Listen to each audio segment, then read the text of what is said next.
Olá, meus irmãos, a paz do Mestre esteja com todos vocês, que Deus abençoe quem me ouve, que o Senhor possa falar conosco por intermédio da sua santa palavra. O texto para nossa breve meditação encontra-se hoje no Evangelho de Jesus Cristo, segundo Marcos. Quero ler com vocês a partir do capítulo 6, verso 14. Vamos lá? Diz assim: Logo o rei Herodes ouviu falar de Jesus, pois todos comentavam ao seu respeito. Alguns diziam: João Batista ressuscitou dos mortos, por isso tem poder para fazer esses milagres. Outros diziam: é Elias. Ainda outros diziam: um profeta como os profetas de antigamente. Quando Herodes ouviu falar de Jesus, disse: João, o homem a quem decapitei, voltou dos mortos. Glória a Deus. Irmãos, esse é o texto, na verdade, não base a qual nós vamos usar hoje. Eu quero usar alguns textos com vocês para trazer aquilo que o Senhor tem, porque o Senhor tem trazido ao meu coração, na questão daquilo que se refere a arrependimento, remorso, saber identificar os pontos negativos e positivos disso, logicamente sempre segundo a palavra. E o Senhor trouxe algumas personagens para mim desde ontem. Eu tenho meditado bastante nessa palavra, porque eu creio, o arrependimento, irmãos, ele é um processo. E logicamente nós devemos ter paciência sim conosco, mas nós devemos buscá-lo de todo o coração. Parar na metade do caminho não é um arrependimento. Quando não há também uma mudança de cenário, uma mudança de comportamento, quer dizer que nós não atingimos o ápice dessa ação que conquista o coração de Cristo e o coração de Deus, fazendo com que ele se volte e olhe para nós de uma forma diferente. Vamos lá? O primeiro texto que eu li com vocês está em Marcos capítulo 6, versículo 14. Conta a história de rei Herodes. Quem era esse rei, irmãos? Era um rei mau. Esse rei aqui, ele matou até mesmo os próprios filhos para atingir ao que era o alvo deles, ou seja, conquistar muito poder e influência política ali no meio, no governo romano, através de imperadores.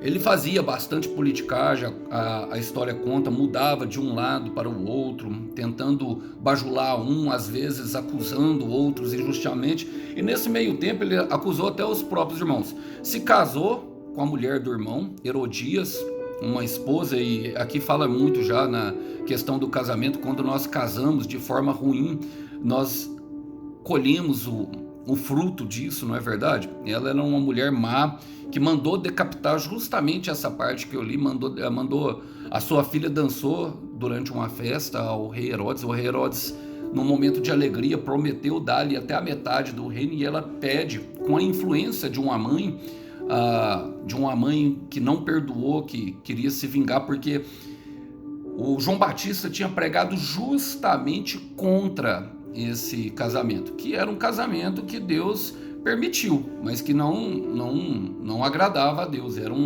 um casamento com a mulher divorciada. Quando nós casamos, a palavra fala que quem se casa com repudiado se torna automaticamente. Nós precisamos entender essas coisas. Logicamente, como eu disse, nem toda a união vem da parte de Deus. Essa união entre Herodes e Herodias não foi Deus que aprovou, não foi Deus que fez. Pode vir como permissão, a pessoa casa, é uma permissão de você usar o seu livre-arbítrio. Mas isso traz algumas implicações, a pessoa insistir no pecado. Bom, a palavra começa falando que ele ouviu falar de Jesus, pois todos comentavam a respeito. E isso nós sempre vamos ouvir, meus irmãos, porque muitos falam de Jesus. E a fé vem pelo ouvir e ouvir a palavra de Deus. Agora, o que a nossa fé em Deus vai provocar em nós? Ela vai provocar arrependimento ou remorso? Claramente, esse homem, ele teve um remorso. Por quê? Porque ele não mudou o seu comportamento. O remorso, ele fala de uma tristeza que nós sentimos pelo impacto daquilo que nós fizemos de ruim, das nossas escolhas ruins, causaram em nós, mas não provocou o arrependimento. Nós continuamos fazendo a mesma coisa, continuamos com as mesmas práticas, continuamos com aquilo que nós deveríamos ter abandonado no meio do caminho, ter deixado lá atrás. Ele ouviu, porque todos falavam, e o que eles falavam? Falavam que João Batista ressuscitou dos mortos, ou que ele era Elias, ou até mesmo Jeremias, outros profetas. Bom, eu nem vou entrar no contexto disso, mas eu quero pegar aqui o versículo 26. Fala assim: quando Herodes ouviu falar de Jesus, disse: João, o homem a que decapitei, voltou dos mortos. Ele estava pensando que Jesus voltou para se vingar dele. Que João veio para se vingar dele, porque ele tinha avisado. A mente dele estava perturbada. Ele teve uma visão do inferno. Em Mateus capítulo 14, a partir do verso 22, nós vemos Pedro olhando para Jesus vindo sobre o alto mar e fala: é um fantasma. Quantas vezes nós olhamos para Jesus e pensamos que é algo ruim? Quantas vezes olhamos para Jesus e pensamos que ele está vindo para nos ajuizar? Mas esse não é Jesus, meu irmão. Jesus não está te batendo, não. Sabe? Ele até fica irado, sim, mas ele não está te batendo, não. Ele quer que você solte o seu pecado. E é por isso essa perturbação do coração. É por isso essa perturbação da alma. É necessário desfazer, sabe, os laços com o inferno. É necessário fechar as portas do pecado para que o diabo não tenha acesso à tua vida. É necessário. O pecado é uma porta aberta para Satanás fazer um estardalhaço em nossa vida, irmãos. Eu quero repetir, o pecado é uma porta aberta para o diabo fazer um estardalhaço em nossa vida. Então, quando Deus renova as nossas forças, quando Deus traz de novo a nossa consciência daquilo, é para quê? Para que nós começamos a confessar o pecado para abandonar ele. Aquele homem estava perturbado com seus pensamentos. Aquele homem estava pensando que João Batista estava vindo se vingar. Alisson, mostra para nós então uma verdadeira experiência de arrependimento. Mateus capítulo 26, quero ler com vocês a partir do verso 6. Enquanto isso, Jesus estava em Betânia, na casa de Simão, o leproso. Quando ele estava à mesa, uma mulher entrou com um frasco de alabastro, contendo um perfume caro, e derramou o perfume sobre a cabeça dele. A unção de Betânia, que todos afirmam ser Marta, aliás, afirma ser Maria, irmã de Marta e Lázaro, a qual Jesus ressuscita em João capítulo 11.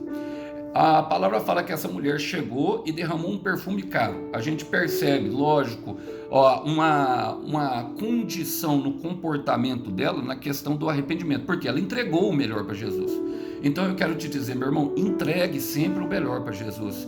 O perfume caro mostra a questão do quebrantamento do coração dela. Havia tristeza dentro do coração dela. Em Salmos 34, no versículo 18, fala que perto o Senhor está daqueles que têm o coração quebrantado. Mas a tristeza em si, somente ela não produz o arrependimento, ela pode produzir o remorso. O que fez a diferenciação, justamente a atitude dela, estava entregando o melhor para Jesus. O Herodes, apesar de ele ter ficado perturbado, e a palavra fala que ele gostava de ouvir Herodes, ele estava ouvindo influências externas, estava ouvindo a influência de uma mulher que não tinha perdoado, uma mulher que era vingadora e assassina, né? Que colocou até a sua filha, influenciando até mesmo a própria filha para cumprir os seus desígnios malditos. Agora essa mulher não, essa mulher ela queria ungir Jesus, preparar o corpo dele para a morte. E o que é preparar o corpo? Preparar o corpo de Cristo fala justamente da igreja, fala de uma atitude com relação aos outros, o que essa mulher estava fazendo. Irmãos, e a palavra fala que eles começaram, ela encontrou oposição. Ali estava Judas, um discípulo, e outros fariseus. O próprio Simão, o leproso, começou a se opor contra ela, falando que o perfume era caro, falando que a situação... E ela não teve medo, irmãos. Primeiro, ela não foi convidada para aquele lugar, então ela enfrentou até mesmo a vergonha, sabe, a questão da aparência. Ela enfrentou tudo para dar. O melhor dela não estava só no dinheiro, o melhor dela estava na atitude. Ela enfrentou a oposição e não estava nem aí. Ela estava ali para fazer o que precisava ser feito. Eu quero repetir. Ela estava ali para fazer o que precisa ser feito. E muitas vezes nós nos preocupamos, meus irmãos, com a opinião dos outros. Muitas vezes nós entramos em embate na nossa mente, mas nós temos que lembrar, a vida é curta e tem poucas cenas. Eu quero repetir, a vida é curta e tem poucas cenas. E ela não tem roteiro e nem dublê. É nós mesmos que devemos viver ela. Não devemos esperar dos outros aquilo que nós mesmos devemos fazer, mas contando com a ajuda de Deus, porque Deus justificou ela. O Senhor perguntou para ela, falou assim, por que vocês criticam essa mulher por ter feito algo tão bom para mim? E eu gosto dessa parte, porque em Romanos 8, no versículo 31, fala que aquele quem ele predestinou, ele os chamou. O que ele chamou, ele escolheu. Os que ele escolheu, ele justificou. E os que ele justificou, ele glorificou. Aqui ela estava justamente na parte do processo da justificação. Jesus estava justificando ela diante dos inimigos. E depois ele fala que aonde as boas novas seriam contadas, ele fala assim, ó, no versículo 13, eu lhes garanto que onde quer que as boas novas sejam anunciadas pelo mundo, o que essa mulher fez será contado. Estava glorificando, ou seja, dando honra ao nome dela, por meio dela, logicamente. Agora, irmãos, precisamos, diante desses dois exemplos, saber que nós vamos enfrentar um processo. E qual é o processo? Bom, eu gosto de um texto que está em Mateus capítulo 3, que conta a história de João Batista, a quem Herodes matou. João Batista, Mateus capítulo 3, a partir do verso 4, fala: as roupas de João eram tecidas com pelos de camelo. O que o camelo fala, irmãos? O camelo, na Bíblia, ele tem uma tipologia. O pelo dele, logicamente, era proteção, mas fala justamente de um sustento, de uma firmeza. O camelo, ele aguenta longas passagens, passar por longos períodos no deserto. É um animal típico do deserto. A palavra fala que João Batista vivia no deserto. E esse lugar do Rio de Jordão era um lugar do deserto. Então nós vamos ser chamados a caminhar com o Senhor, a noiva que caminha no deserto. Eu quero repetir, a noiva de Cristo que caminha no deserto. Mas ele não nos mandará para o deserto sem a provisão. Devemos encarar o processo com a pele de camelo. O quê? Firmeza e provisão. Fala justamente firmeza, de fortaleza mesmo, de provisão. E mais do que isso, fala de prosperidade e paz. Na época antiga, quem tinha camelo, o camelo era um animal valioso. Poucas pessoas tinham. Nós vemos em Gênesis 24, a Rebeca, quando Eliezer chega para resgatá-la, vamos dizer, a casá-la com seu amo, Isaac, filho de Abraão, ela dando de beber os camelos que ele daria de presente justamente por ela seguir ao casamento. Então fala de prosperidade e paz. E logicamente João Batista não estava preocupado ali com prosperidade, vivia no deserto e estava pregando arrependimento. Lógico, devemos entender prosperidade como ausência de necessidade. E essa ausência de necessidade vai se dar, meu irmão, de acordo com o caminho e o propósito que Deus tem estabelecido para você.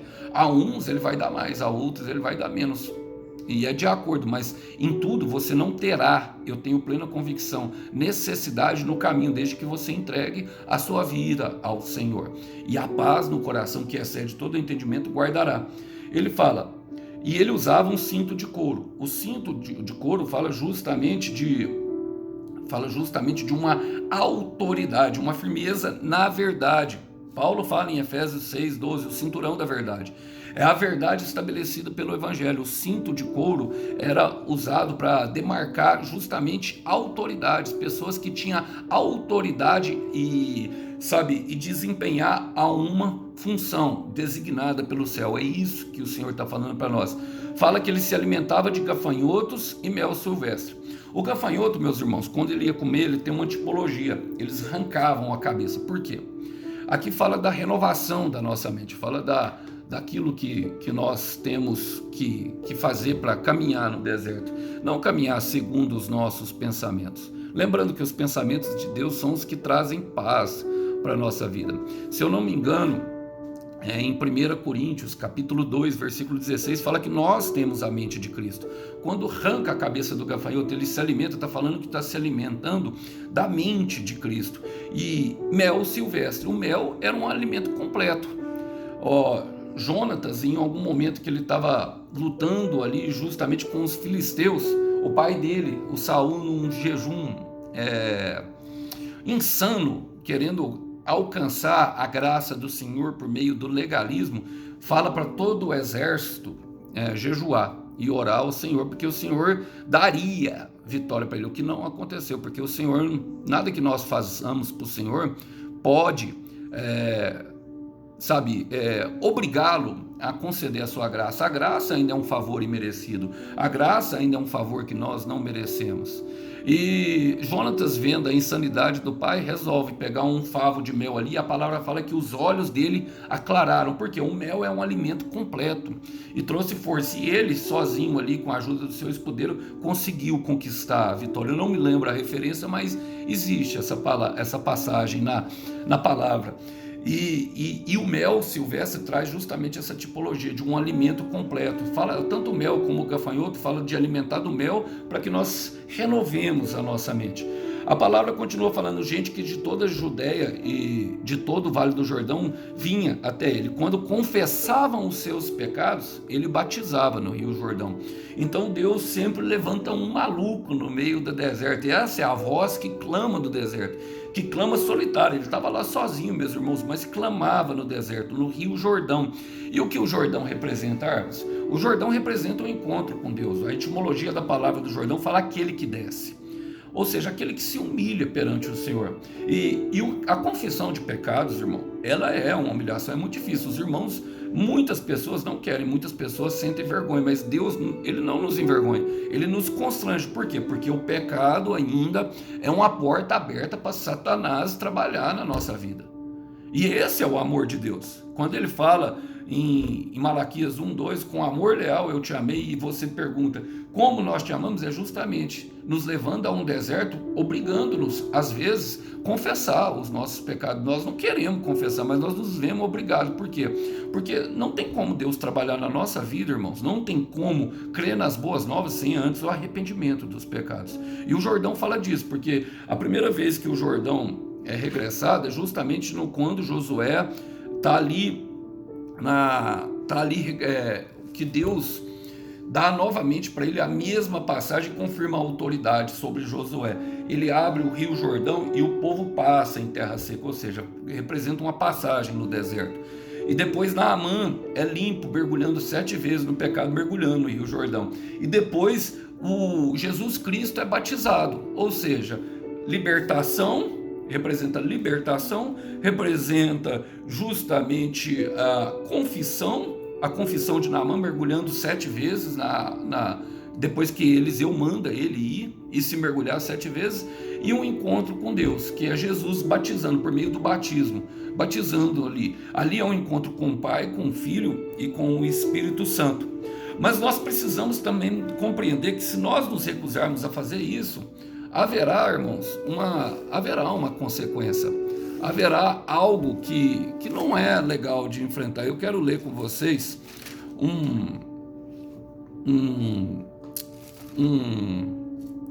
justamente uma passagem que mostra essas duas partes, pessoas que arrependeram e pessoas que não se arrependeram. Em Marcos capítulo 3, a partir do verso 4, eu não vou nem ler o verso 1 e 2, porque fala que ali tinha um homem da mão atrofiada. Essa mão dele era uma mão que era atrofiada. Eu não sei se vocês já viram, eu já vi um homem com a mão atrofiada. Ele não dá conta de locomover com a mão. A mão dele talvez tinha um reumatismo, alguma coisa que endureceu os ossos. E era sábado. E ele não, teoricamente pela lei, o Senhor não poderia fazer milagre naquele momento. Mas no versículo 4 fala: depois Jesus lhes perguntou: o que é permitido fazer no sábado? O bem ou o mal? Salvar a vida ou matar? Mas eles permaneceram em silêncio, os fariseus que tinham questionado ele com relação de Jesus, porque Jesus chamou aquele homem para o meio da sinagoga para curá-lo. Quando chama para o meio, fala justamente do processo, sabe? Nós recebemos a promessa no começo, mas é o meio do caminho que nós devemos prevalecer. É no meio do caminho que acontecem as realidades e as circunstâncias ruins. É no meio do caminho que nós somos chamados a entregar. E a mão mirrada fala justamente disso, de uma mão que não conseguiria soltar algo que deveria soltar, mas que também não conseguiria reter a bênção. Eu quero repetir, ela não conseguiria soltar aquilo que deveria soltar, ou seja, aquilo que deveria ser jogado fora, mas também não deveria, que não conseguiria reter a bênção. A mão fala de retidão e de entidade. Retidão eu falo no sentido de reter aquilo que o Senhor está lhe dando. E olha, o Senhor, a palavra fala, irado olhou para os que estavam à volta e profundamente entristecido por causa da dureza do seu coração. Quando nós não confessamos pecado, nós atraímos a ira de Deus sobre nós. Eu quero repetir. Quando nós não confessamos pecado, nós atraímos a ira e a tristeza de Deus contra nós, contra o nosso coração. Não só a confissão, o abandono dos pecados, irmãos, sabe? Não adianta eu falar, eu ir confessar que roubei se eu não parar de roubar. Não adianta eu pedir perdão para o meu irmão se eu continuar ferindo ele com a minha falta de confiança. Não adianta eu confessar ao irmão que eu persegui ele durante um tempo se eu continuar perseguindo ele nas redes sociais. Não adianta eu desfazer um perfil falso e criar outro com outro nome.